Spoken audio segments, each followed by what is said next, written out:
O livro do profeta Naum. Esse pequeno livro profético é uma coleção de poemas anunciando a queda de um dos piores opressores de Israel, o antigo império da Assíria e a sua capital, Nínive. Os assírios surgiram como um dos primeiros grandes impérios do mundo e a sua expansão em Israel resultou na destruição total e exílio do Reino do Norte e suas tribos. Os exércitos assírios foram violentos e destrutivos, em uma escala que o mundo nunca tinha visto antes. E assim, Israel e os seus vizinhos estavam aguardando a queda da Assíria, que finalmente chegou no ano 612 a.C.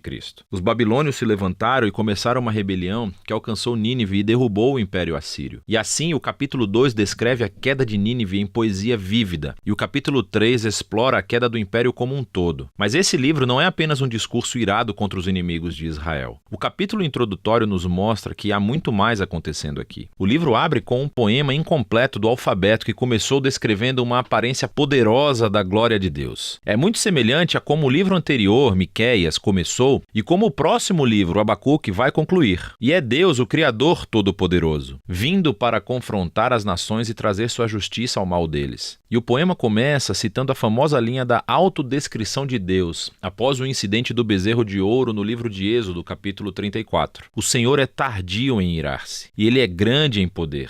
Ele não vai deixar o mal impune. E assim o resto do poema vai e volta, contrastando o destino das nações violentas e arrogantes com o destino do remanescente fiel de Deus. Quando Deus derruba todos os impérios arrogantes, Ele provê refúgio para aqueles que se humilham perante Ele. Ora, aqui está o que é realmente interessante. Você pensou que esse livro era apenas sobre a Assíria, mas Naum, na verdade, não menciona Nínive ou Assíria no capítulo 1. E quando ele descreve a queda dos bandidos, ele usa a linguagem de Isaías sobre a queda da Babilônia, que aconteceu muito mais tarde na história. E não apenas isso, Naum também descreve a queda dos inimigos como uma boa notícia para o remanescente do povo de Deus. É uma alusão direta às boas novas de Isaías sobre a queda da Babilônia. E assim, todos esses pequenos detalhes do capítulo 1 se juntam para criar um ponto-chave. Para Naum, a queda de Nínive está sendo apresentada como um exemplo, como uma imagem de como Deus atua na história em todas as épocas. Como Ele não permitirá que os impérios arrogantes ou violentos de nosso mundo durem para sempre. E assim, a mensagem de Naum é na verdade muito parecida com a de Daniel. A Assíria está em uma longa linha de impérios violentos ao longo da história. E o destino de Nínive é um memorial ao compromisso de Deus de derrubar os violentos e arrogantes de todas as épocas. Com essa perspectiva do capítulo de abertura, o livro retorna ao foco na Assíria. E assim, o capítulo 2 descreve a batalha de Nínive e a queda da cidade em estágios progressivos. Então, primeiro vemos a linha de frente dos soldados babilônicos. E então nós lemos sobre o ataque dos carros. E então o caos nas muralhas da cidade quando a cidade é violada. Depois o massacre do povo de Nínive e logo o saque da cidade. O capítulo 3 continua descrevendo os resultados da queda da cidade pelo império como um todo. Então Naum começa anunciando uma desgraça sobre a cidade cujos reis a construíram com o sangue dos inocentes. É uma imagem de como a injustiça foi construída no próprio sistema que fez a Assíria ter tanto sucesso. Mas a violência dele semeou as sementes da sua própria destruição. E assim a Assíria cairá diante da Babilônia. O livro conclui com uma provocação contra o rei caído da Assíria. Ele está ferido com uma ferida fatal, e dentre todas as nações que ele oprimiu uma vez, ninguém veio para ajudá-lo. Em vez disso, eles cantam e celebram a sua destruição. E é assim que o livro termina. Agora, esse é um livro sombrio, mas é importante ver como a mensagem de Naum aborda os trágicos e perpétuos ciclos de violência e opressão humanas em todas as épocas. A história humana está cheia de tribos e nações se elevando e usando a violência para pegar o que querem, resultando na morte de inocentes. E o livro de Naum usa a Assíria e a Babilônia como exemplos para nos dizer que Deus está entristecido e que se importa com a morte dos inocentes, e que a sua bondade e a sua justiça o obrigam a orquestrar a queda de nações opressoras, e o juízo de Deus sobre o mal é uma boa notícia, a menos, claro, que você seja a Síria. O que nos traz de volta para a conclusão do poema de abertura do capítulo 1, o que nos diz que o Senhor é bom e um refúgio no dia da aflição. Ele cuida daqueles que se refugiam nele. E assim, o pequeno livro de Naum convida todos os leitores a se humilharem diante da justiça de Deus e a confiar que, em seu tempo, ele derrubará os opressores de todo tempo e lugar.